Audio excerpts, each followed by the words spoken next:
You're watching America This Morning, America's #1 early morning news.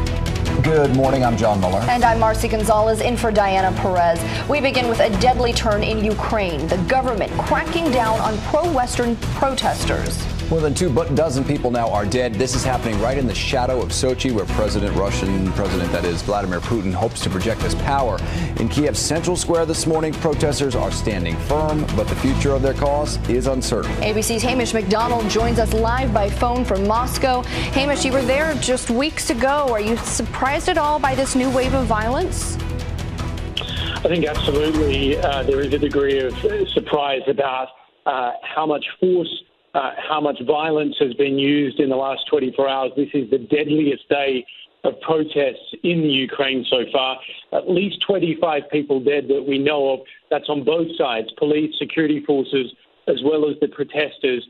I think things were calmer in the period since we were there last, but certainly things have sparked up over the last day. The protesters say they want a future attached to Europe and the West, the values and economy that come along with that. Their president wants closer ties with Vladimir Putin, and they are at loggerheads over this key issue.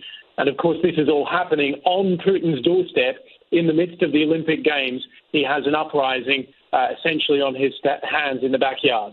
Yeah, absolutely. The eyes of the world on this region now with the Olympics there. Is there any kind of quick end in sight to this? Do you think this is going to be a big protracted battle? Unlikely that this will be resolved quickly because the president has support of Russia, this enormous country just to its east. On the other hand, the protesters and the key opposition leaders have the support of Europe and the West. This really pits the two of the biggest powers in the world, America and Europe, versus Russia over this key battleground of the Ukraine. And what happens here will influence who has control of this giant country at the heart of Europe. This is effectively the buffer between Moscow and the West.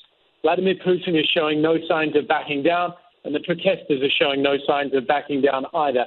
It is unlikely that this will end peacefully at this point, given what we've seen over the last 24 hours. There is much at stake in Kiev and across Ukraine over the next days. All right, Hamish MacDonald live on the situation in Ukraine. Thank you so much.